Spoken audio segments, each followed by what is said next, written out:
সেদিন একটা ফেসবুক গ্রুপে একজন প্রশ্ন করেছে, একটা নির্দিষ্ট প্রতিষ্ঠানের গাইড বই পড়ে আইবি এর এমবি এর প্রিপারেশন নেওয়া যাবে কিনা। প্রশ্নটা খুবই গুরুত্বপূর্ণ, কারণ আমি যখন আইবি এর প্রিপারেশন নিয়েছি আমার কাছে এটা ছিল একটা বার্নিং কোশ্চেন। আজকে এই বিষয়ে আমার মতামত আপনাদের সঙ্গে শেয়ার করতে যাচ্ছি। তবে ভিডিও শুরু করার আগে আমাকে যারা সরাসরি প্রশ্ন করতে চান, আমাদের এক্সাইটিং সব কোর্সেস, রিসোর্সেস এবং গাইডেন্স পেতে চান, অবশ্যই আমাদের ফেসবুক গ্রুপে জয়েন করুন। গ্রুপের লিঙ্ক ডেসক্রিপশনে দেওয়া আছে। চলুন তাহলে মূল আলোচনা শুরু করি। কথা বলছিলাম নির্দিষ্ট কোনো প্রতিষ্ঠানের গাইড বই, লেকচার শিট ইত্যাদি ফলো করে আমরা আইবি এমবি এর প্রিপারেশন নিতে পারি কিনা। আমার কাছে প্রশ্নটার উত্তর খুবই সহজ এবং আমি বিশ্বাস করি আপনারা খুব সহজেই বিষয়টা বুঝে যাবেন।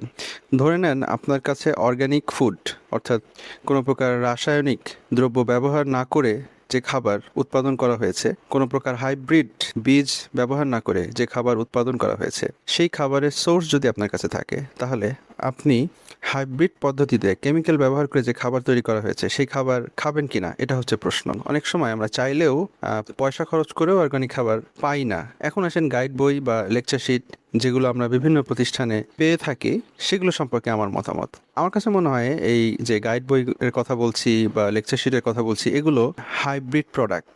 আমরা যদি আইবি এর এমবিএ প্রিপারেশনে ভালো করতে চাই, আমাদেরকে অর্গানিক সোর্স অর্থাৎ মূল সোর্স বা রিয়েল সোর্সের দিকে যেতে হবে, নজর দিতে হবে। তাহলে রিয়েল সোর্সগুলো কি কি? আমরা সাধারণত, শুধু আমরা না, যে সকল প্রতিষ্ঠান আপনাদেরকে গাইড বই, লেকচার শিট প্রোভাইড করে থাকে, তারাও আপনাদেরকে দেখবেন যে মূল যে বইগুলো আছে সেই বইগুলা, যেমন অফিসিয়াল জিম্যাট, জিআরই বিগ বুক ইত্যাদি, ক্লিপস্টোফেল, এই বইগুলো তারাও আপনাদেরকে সাজেস্ট করছে। কিন্তু তারপরেও তারা হাইব্রিড প্রোডাক্ট অর্থাৎ লেকচার শিট বা গাইড বই আপনাদেরকে প্রোভাইড করতে এক রকমের বাধ্য হচ্ছে। আমি অবশ্য এটার জন্য প্রতিষ্ঠানগুলোকে দায়ী না করে, বরঞ্চ ছাত্র যারা আছি আমরা তাদেরকে বেশি দায়ী করি, কারণ আমরাই মূলত এগুলো ডিমান্ড করে থাকি। অর্থাৎ আপনি নির্দিষ্ট একটা পরিমাণ অর্থ খরচ করে একটা প্রতিষ্ঠানে এমবিএ প্রিপারেশনের জন্য ভর্তি হয়েছেন, আপনি যদি একটা গাইড বই বা লেকচার শিট না পান, আপনি সন্তুষ্ট থাকবেন না সেই প্রতিষ্ঠানের উপরে। তাই প্রতিষ্ঠানগুলো এক রকমের বাধ্য হয়েই আমাদেরকে গাইড বই বা লেকচার শিট এগুলো প্রদান করে থাকে। তাই লং স্টোরি শর্ট, আপনি যদি প্রিপারেশনে ভালো করতে চান, আপনাকে মূলে ফিরে যেতে হবে। আপনাকে কোর যে সোর্সেস আছে প্রিপারেশনের, সেই কোর বা বেসিক সোর্স, সেই সোর্স থেকে আপনাদেরকে পড়াশোনা করতে হবে। যেমন ইংরেজি প্রিপারেশনে আমি মূলত 4টা বই আপনাদেরকে সাজেস্ট করে থাকি। এই 4টা বইয়ের সবগুলো আপনাদের প্রিপারেশন যখন শেষ হবে, তখনই শুধুমাত্র আপনারা 5 নম্বর কোনো সোর্স যদি পান, সেখান থেকে কিছু শেখার চেষ্টা করবেন। আদারওয়াইজ কখনোই আমি আমার ছাত্রদেরকে এই 4টা সোর্সের বাইরে অন্য কোনো সোর্স গ্রহণ করে নিজেদের প্রিপারেশনকে কন্টামিনেশন করার জন্য নিরুৎসাহিত করে থাকি। তাহলে আজকের আপনাদেরকে দেওয়া মেসেজ, এটার সারসংক্ষেপ বা সামারাইজেশন যদি করি, গাইড বই, লেকচার শিট এগুলো আপনারা শুধুমাত্র তখনই ফলো করবেন যখন আপনাদের মূল সোর্স বা টেক্সট বুক যেগুলো আপনাদেরকে আমরা সাজেস্ট করি, সেগুলো সবগুলো কভার করা হয়ে যাবে। শুধুমাত্র তখনই আপনারা এই ধরনের লেকচার শিট বা গাইড বই পড়তে পারেন।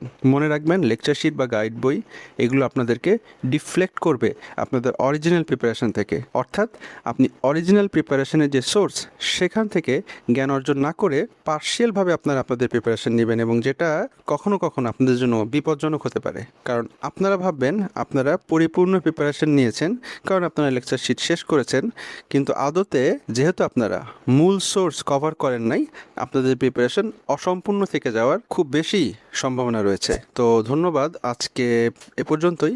আপনাদের যদি এ বিষয়ে আরও কোনো প্রশ্ন থাকে কমেন্টে জানাতে পারেন, আর এই ধরনের ভিডিও রেগুলার দেখতে চাইলে চ্যানেলটি সাবস্ক্রাইব করে রাখুন। আসসালামু আলাইকুম।